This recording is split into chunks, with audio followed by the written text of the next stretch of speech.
Hey everyone, it's time for another top 10 list with me, Cookie. Today I'll be counting down the top 10 vehicles in Star Wars Battlefront 2. These rankings will be based on a lot of factors, including how cool they look, how fun they are to use, how effective they are, and how much they cost. Some of these factors are also subject to change in future updates, so these will be the rankings as of Tuesday, December 5th. Also, we won't be including hero ships like Slave One or the Millennium Falcon because they don't really seem to me that they fit this list. There will also be no inclusion of turrets that do not move like the turrets on Hoth. So without further ado, let's get into the countdown.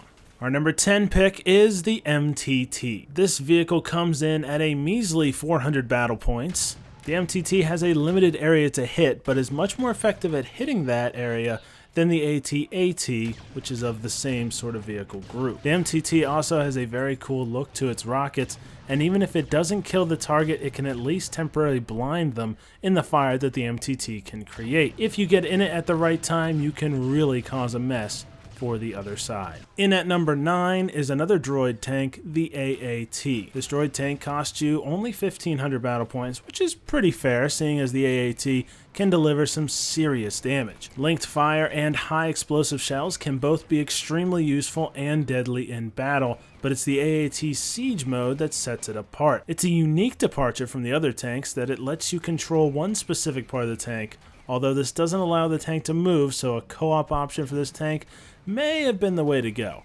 It also looks really cool, but can be pretty weak against certain enemies like the LAAT gunship, for instance. Mostly positives, though, for this tank. Number 8 is the aforementioned LAAT gunship. The gunship is mostly here because of the little battle points it takes to get one at only 400. The gunship comes with the famous green laser turret from the movies. Its inaccuracy is made up for with its terrific power and range. If you've got a good eye and can see your targets, you can pretty much kill them anywhere on the map. It's also very good against AATs, and even though the MTT battle points glitch is gone, it's still effective against the multi-troop transport. It's a good way to bring the iconic gunship into the Star Wars Battlefront world. In the number 7 spot is the droid's Tri-Fighter. The Tri-Fighter is the Separatist Interceptor class of Starfighter. It may very well be the fastest ship in the game, especially when equipped with its afterburner effect. The ship has a terrific rate of fire that can be increased in length with heat sink and in severity with a heavy laser attachment. It's also a fun ship to use and is an extremely sweet looking piece of machinery as well. Its downside is it's very low health and can be pretty easily killed. Typically in a Tri-Fighter, if you get caught off guard at all, it's all over. The 6th spot goes to the Speeder Bike. The Speeder Bike is here because it's a great bang for your battle points buck. It only costs 200 battle points and can one-shot pretty much anything when it runs someone over, making it extremely overpowered. It would be number 1, but brokenness is kind of frowned upon here. It also scores some bonus points for the ability of 2 people to ride it at once. It is also a major improvement from the first game, although like we said, it's got some serious quirks as well. Number 5 is the ARC 170. This is the Republic's fighter class starship. The ARC 170 for 1 sounds super epic when its engines start up. To give it a point in the cool factor, this ship is a very strong fighter class because of 2 of its abilities, Astromech Repair and Turret Gunner. This keeps the ARC 170 alive better than any other starfighter in the game does. The Turret Gunner is a great way to get enemies off your butt, and then the Astromech Repair can patch you right up after a tough dogfight. It also has very damaging blaster fire that can be deadly accurate at long range. In at number 4 is the Rebellion's Ywing. The Ywing is an absolute stud at Starfighter Assault and is the best of all bomber classes. The Rebels' Ywing bombs are as deadly as any bomber, but its ability to heal itself makes it a very tough kill, since it already has high armor, and its ion turret is even more destructive than a regular turret cannon since it can almost paralyze anything it hits. The Ywing is fairly nimble for a bomber as well, and is an odd shape which can make it slightly harder to hit, all contributing to a very dangerous starfighter.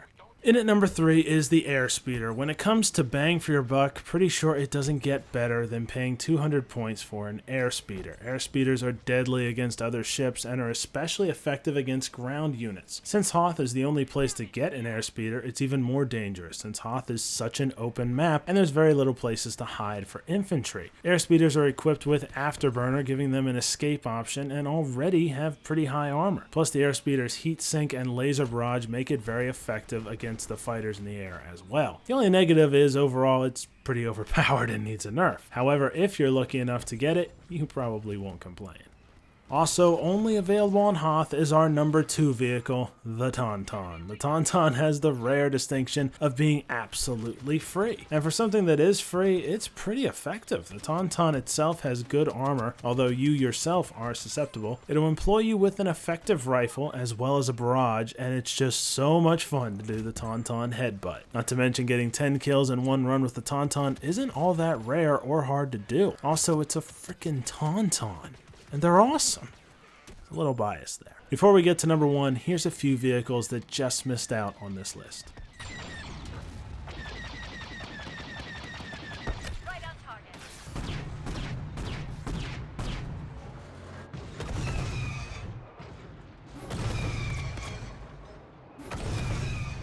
Can't take further damage. Locking in on your ship.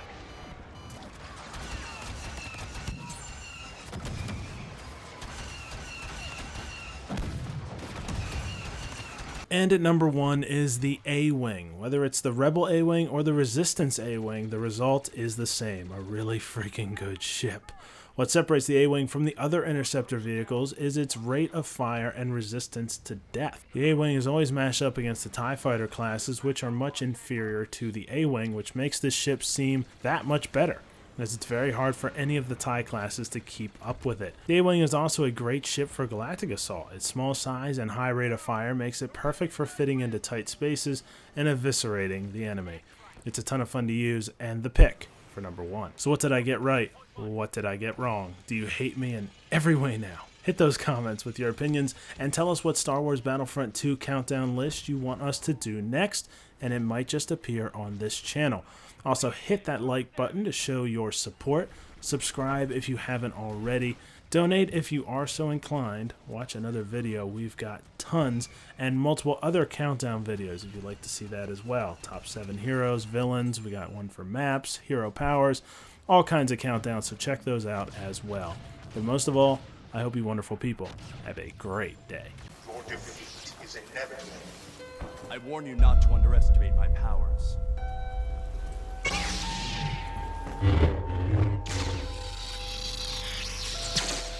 Do not throw away your potential.